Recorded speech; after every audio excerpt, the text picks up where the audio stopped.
Hello friends, welcome back to my YouTube channel arts students corner. बिना देरी किए हम लोग स्टार्ट करते हैं क्लास 6 ज्योग्राफी एनसीईआरटी बुक का chapter 5 major domains of the earth. इसको हम लोग लाइन बाय लाइन पढ़ेंगे और इसका हिंदी मीनिंग समझेंगे। बिना किसी देरी फटाफट से वीडियो को स्टार्ट करते हैं। अगर अच्छा लगे तो लाइक कर दीजिएगा, नहीं अच्छा लगे तो डिसलाइक कर दीजिएगा। आप कोई भी डाउट कमेंट सेक्शन में मुझसे पूछ सकते हैं और चैनल को जरूर सब्सक्राइब कर दीजिएगा। तो चलिए शुरू करें। Major domains of the earth, जिसका हिंदी होगा पृथ्वी के प्रमुख परिमंडल। डोमेन्स मतलब का हिंदी होता है परिमंडल। As you have read in the first chapter, the Earth is only planet which has life. पहले चैप्टर में हमने पढ़ा था कि अर्थ ही एक वैसा प्लैनेट है हमारे सोलर सिस्टम में जिसपे कि लाइफ एग्जिस्ट करता है। Human beings can live here because the life sustaining elements of land, water and air are present on the earth. हम मनुष्य यहाँ पे जीवित रह सकते हैं क्योंकि यहाँ पे जीने के लिए जो आवश्यक तत्व हैं वो सब अवेलेबल हैं, जैसे कि भूमि हो गया, जल हो गया, हवा हो गया, ये सब अवेलेबल है पृथ्वी पे। The surface of the earth is a complex zone in which three main components of the environment meet, overlap and interact. जो हमारी पृथ्वी की सतह है, जो सरफेस है, ऐसी है जिसमें कि पर्यावरण के जो तीन महत्वपूर्ण कंपोनेंट्स हैं वो मिलते हैं। The solid portion of the earth on which we live is called lithosphere. The gaseous layers that surround the earth is called atmosphere, where oxygen, nitrogen, carbon dioxide and other gases are found. Water covers a very big area of the earth's surface and this area is called hydrosphere. तो पृथ्वी का वो ठोस भाग जिस पे कि हम लोग रहते हैं, जिसको हम लोग ज़मीन कहते हैं, वो होता है लिथोस्फेयर, भूमंडल। और जो हमारे एटमॉस्फेयर मतलब जो हमारे वातावरण में जो गैस की परतें बनी हुई हैं उनको हम लोग कहते हैं एटमॉस्फेयर, जिसमें कि ऑक्सीजन, नाइट्रोजन, कार्बन डाइऑक्साइड और भी गैसेस पाई जाती हैं। फिर हमारी पृथ्वी का जानते होंगे आप लोग कि वाटर बहुत बड़ा एरिया कवर करता है, तो वो जो वाटर कवर्ड एरिया है उसको हम लोग कहते हैं हाइड्रोस्फेयर। हाइड्रोस्फेयर का मतलब सिर्फ ये नहीं कि वाटर लिक्विड वाटर प्रेजेंट है उसी को हाइड्रोस्फेयर कहेंगे, नहीं। हाइड्रोस्फेयर में ऑल फॉर्म्स ऑफ वाटर आ जाते हैं, जैसे कि आइस हो गया, वाटर वेपर, तीनों चीज़ें। The biosphere is the narrow zone where we find land, water and air together which contain all forms of life. Biosphere, जीवमंडल, वो एक सीमित क्षेत्र है जहाँ पे ये तीनों चीज़ें एक साथ मिलती हैं और जहाँ पे जीवन पाए जाते हैं। ये हो गया हमारा हाइड्रोस्फेयर, ये हो गया हमारा लिथोस्फेयर, ये हो गया हमारा एटमॉस्फेयर। तो ये वाला जो एरिया है जहाँ पे हाइड्रोस्फेयर, लिथोस्फेयर, एटमॉस्फेयर तीनों प्रेजेंट है, ये हो गया हमारा बायोस्फेयर यानी कि जीवमंडल। ऐसे तो ये पूरा पृथ्वी पे ऐसे प्रेजेंट है, लेकिन मैंने आपको समझाने के लिए बस बताया है। वर्ड ओरिजिन जान लेते हैं। In the Greek language lithos means stone, atmos means vapour, hudor mean water and bios means life. तो आप जहाँ भी देखेंगे आपको यही दिखेगा कि जो ज़्यादा शब्द लिए गए हैं वो ग्रीक वर्ड से ही या लैटिन वर्ड से ही ज़्यादा लिए जाते हैं। तो ग्रीक लैंग्वेज में लिथोस का मतलब होता है स्टोन, एटमॉस का मतलब होता है वेपर, हुडोर का मतलब होता है वाटर और बायोस का मतलब होता है लाइफ। इसीलिए बायोस्फीयर यानी कि जीवमंडल। एक एक करके हम इन तीनों चारों को समझते हैं, लिथोस्फेयर, एटमॉस्फेयर, हाइड्रोस्फेयर और फिर बायोस्फेयर। लिथोस्फेयर यानी कि भूमंडल। The solid portion of the earth is called the lithosphere. It comprises the rocks of the earth's crust and the thin layers of soil that contain nutrient elements which sustain organisms. तो पृथ्वी का ठोस भाग है जिस पे कि हम लोग रहते हैं, जो अर्थ सरफेस है, इसे हम कहते हैं लिथोस्फेयर। लिथोस्फेयर में बहुत सारी चट्टानें होती हैं, मिट्टी की परतें होती हैं, ये सब मिलकर लिथोस्फेयर बनाती हैं और इन चट्टानों, मिट्टी की परतों में बहुत सारे न्यूट्रिएंट्स और मिनरल्स भी पाए जाते हैं।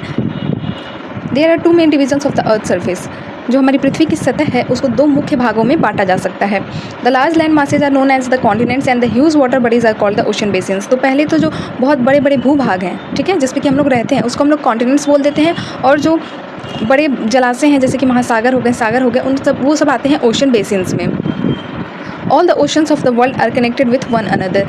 वर्ल्ड के जितने भी ओशंस हैं, जो पैसिफिक, अटलांटिक, आर्कटिक, इंडियन, ये सारे जितने भी ओशंस हैं ये सब एक दूसरे से जुड़े हुए हैं। Look at the map of the world. Are all the land masses connected with one another. तो आप वर्ल्ड मैप पे देखिए, आपके बुक में भी वर्ल्ड मैप दिया हुआ है, उसमें देखिए सो ये हमारा वर्ल्ड मैप है। अब इसको मैं सीधा कैसे करूँ मुझे समझ नहीं आ रहा, तो इसको आप लोग देख सकते हैं। और इसमें आपको क्या देखना है, इसमें देखना है कि जितने भी हमारे कॉन्टिनेंट्स हैं, हमारे जितने भी कॉन्टिनेंट्स हैं, Asia, Africa, Europe, Australia, north America, South America, Antarctica, क्या वो सब एक दूसरे से कनेक्टेड हैं, या ऐसा भी है कि कोई एक कॉन्टिनेंट मतलब बिल्कुल ही अलग है। तो आप पाएंगे कि हाँ, ऐसे कॉन्टिनेंट्स हैं जो थोड़े अलग हैं, मतलब सारे कनेक्टेड नहीं है, लेकिन जो ओशंस हैं वो सब एक दूसरे से कनेक्टेड हैं। The level of sea water remains the same everywhere. Elevation of land is measured from the level of the sea which is taken at 0. तो जो समुद्री जल का तल रहता है वो सभी जगह समान ही रहता है। Level of sea water remains same everywhere. Elevation of land, अगर हम लोग स्थल की ऊंचाई को मापते हैं तो वो हम लोग समुद्र तल से ही मापते हैं, और जिसको शून्य माना जाता है, समुद्र तल को शून्य माना जाता है।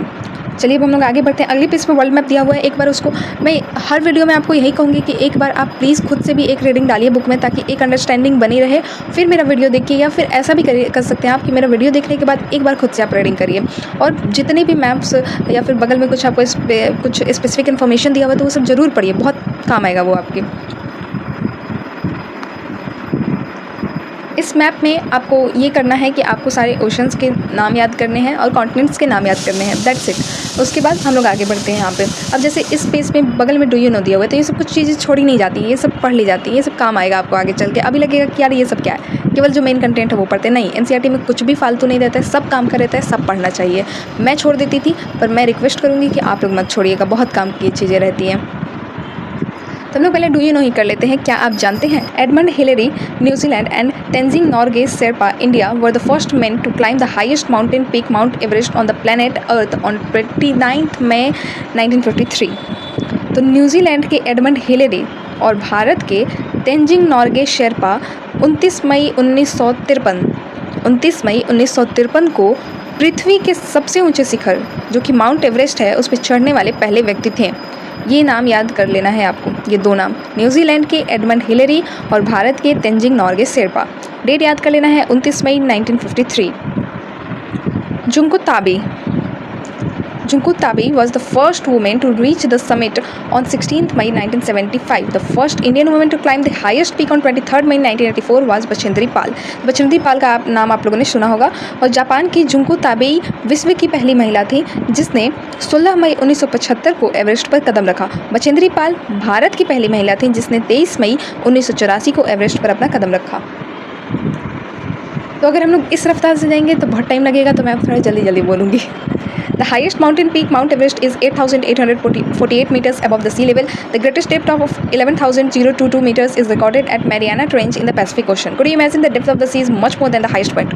तो विश्व का जो सबसे ऊंचा शिखर माउंट एवरेस्ट है वो समुद्र तल से 8,848 मीटर ऊंचा है, लेकिन विश्व का सबसे गहरा जो भाग है वो प्रशांत महासागर का मैरियाना ट्रेंच यानी मैरियाना गर्त उसको हिंदी में कहते हैं, उसकी गहराई 11,022 मीटर है। तो सोचिए, कल्पना करिए कि समुद्र की गहराई कितनी ज़्यादा है, पृथ्वी की सबसे ऊंची जो चोटी है उससे भी कई गुना ज़्यादा है पृथ्वी की गहराई। कॉन्टिनेंट्स, अब हम लोग महाद्वीप के बारे में बात कर लेते हैं। हमारा एशिया जो कॉन्टिनेंट है, ऐसे ही हमारे और कॉन्टिनेंट्स हैं, 7 टोटल कॉन्टिनेंट्स हैं, तो अब हम लोग इनकी बात कर लेते हैं। देयर आर 7 मेजर कॉन्टिनेंट्स, पृथ्वी पर 7 प्रमुख महाद्वीप हैं। These are separated by large water bodies. These continents are Asia, Europe, Africa, North America, South America, Australia and Antarctica. तो ये ओशंस मतलब वाटर बॉडीज से ये सब एक दूसरे से सेपरेटेड हैं। कुछ कॉन्टिनेंट्स एक दूसरे से जुड़े हुए भी हैं। इन कॉन्टिनेंट्स के नाम यहाँ पे दिए हुए हैं, ये आप लोग को याद कर लेने हैं। Look at the map of the world and notice that the greater part of the land mass lies in the northern hemisphere. आप वर्ल्ड मैप पे देखिएगा तो आप ये देखिएगा, जैसे आपको पता है कि हमने अर्थ को 2 हेमिस्फीयर में डिवाइड कर दिया, एक नॉर्दर्न एक साउदर्न, ये सब हमने पढ़ा था लैटिट्यूड लॉन्गिट्यूड वाले चैप्टर में। तो जो नॉर्दर्न हेमिस्फीयर में आप देखेंगे उसमें ज़्यादातर कॉन्टिनेंट्स मतलब ज़्यादातर भूभाग उसी में आ जाएंगे, और फिर आप सदर्न हेमिस्फीयर में देखेंगे तो उसमें बहुत कम भूभाग आता है, एक अंटार्कटिका आ जाता है, ऑस्ट्रेलिया आ जाता है, थोड़े बहुत कॉन्टिनेंट्स के कटे भाग आ जाते हैं, मतलब मेजर जो हिस्सा है वो नॉर्दर्न हेमिस्फीयर में है। एशिया इज़ द, अब बारी से एक हम लोग कॉन्टिनेंट के बारे में पढ़ लेते हैं। Asia is the largest continent, ये सबसे बड़ा महाद्वीप है। It covers about 1/3 of the total land area of the अर्थ। यह पृथ्वी के कुल क्षेत्रफल के 1/3 भाग में फैला हुआ है। The continent lies in the eastern hemisphere, ये जो कॉन्टिनेंट है ये ईस्टर्न हेमिस्फीयर में है। The Tropic of Cancer passes through this continent, यहाँ से जो हमारी ट्रॉपिक ऑफ कैंसर यानी कि कर्क रेखा इस महाद्वीप से होकर गुजरती है। Asia is separated from Europe by Ural mountains on the west. The combined land mass of Europe and Asia is called the Eurasia. So जो एशिया है वो Asia is separated from Europe, yes, Asia के पश्चिम में है Ural mountains, Ural पर्वत, जो इसको यूरोप से अलग करता है। और यूरोप और एशिया के संयुक्त भूभाग को कभी कभी यूरेशिया भी कह देते हैं। बहुत से लोग, आपको बहुत सी जगहों पे यूरेशिया भी मिलेगा, तो कंफ्यूज मत होइएगा। यूरोप और एशिया आप देखिएगा तो एक ही में लगेगा ही नहीं कि अलग है, इसीलिए इसको एक यूरेशिया ही कह दिया जाता है। Europe is much smaller than Asia, Asia से बहुत ही छोटा है Europe. The continent lies to the west of the Asia, the Arctic Circle passes through it, it is bound by water bodies on 3 sides. Look at the map of the world and locate it. तो ये जो महाद्वीप है Asia के पश्चिम में स्थित है, पश्चिम मतलब वेस्ट, ठीक है। आर्कटिक वृत्त मतलब कि आर्कटिक सर्कल यहाँ से गुजरता है। एशिया से क्या गुजरता है? कर्क रेखा, ट्रॉपिक ऑफ कैंसर। यूरोप से क्या गुजरता है? Arctic circle. यह 3 तरफ से जल से घिरा हुआ है। 3 तरफ से जल से जो चीज़ घिरी हुई होती है उसको हम लोग कहते हैं पेनिनसुला। ये भी बात याद रखिएगा। विश्व के जो वर्ल्ड मैप है आपको उसमें देखिए और इसको लोकेट करिए यूरोप को।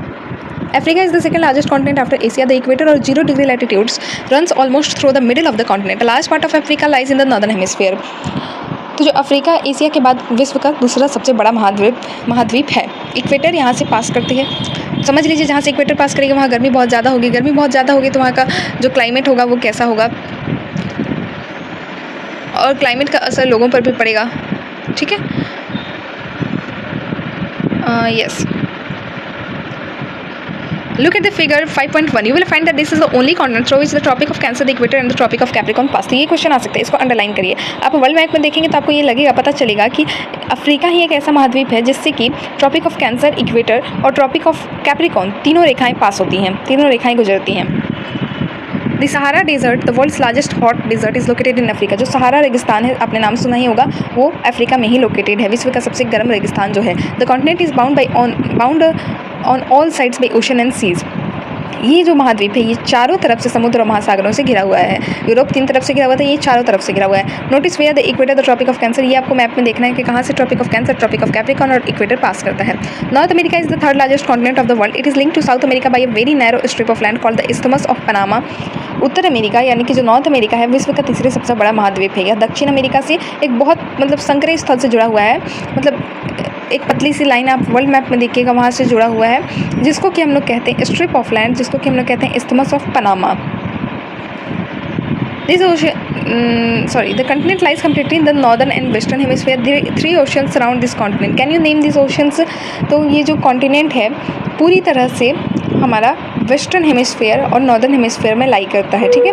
और इसके ये 3 महासागरों से घिरा हुआ है। अब किन 3 महासागरों से घिरा हुआ है ये आपको बताना है, कमेंट सेक्शन में बताइएगा। अब हम लोग जानते हैं कि इस्थमस क्या क्या होता है। इस्थमस यहाँ पे आपके बुक में ही दिया हुआ है, कहीं बाहरी चीज़ नहीं है।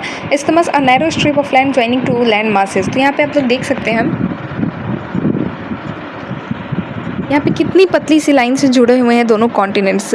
तो इस्थमस वही एक स्थल का एक संकरा भाग होता है जो 2 बड़े भागों को मतलब स्थल के भागों को एक दूसरे से जोड़ता है। और स्ट्रेट क्या होता है, आपने सुना होगा पाक straight.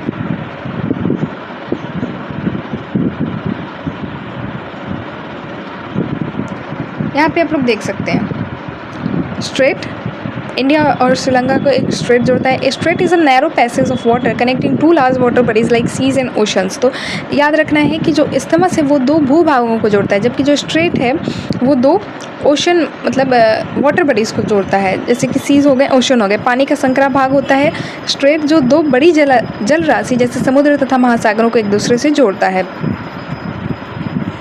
South America lies mostly in the southern hemisphere which 2 oceans surround it on the east and west. ये आपको बताना है कि साउथ अमेरिका के ईस्ट और वेस्ट में कौन से ओशंस हैं, ये आपको कमेंट सेक्शन में बताना है। जो साउथ अमेरिका का अधिकांश जो भाग है वो दक्षिणी गोलार्ध में ही स्थित है, यानी कि सदर्न हेमिस्फेयर में ही स्थित है। The Andes world's longest mountain range runs through its length from north to south. South America has the world's largest river the Amazon. Underline कर लीजिए इन चीज़ों को। विश्व की जो सबसे लंबी पर्वत श्रृंखला एंडीज है इसके उत्तर से दक्षिण की तरफ फैली हुई है, और दक्षिण अमेरिका में विश्व की सबसे बड़ी नदी अमेजन बहती है।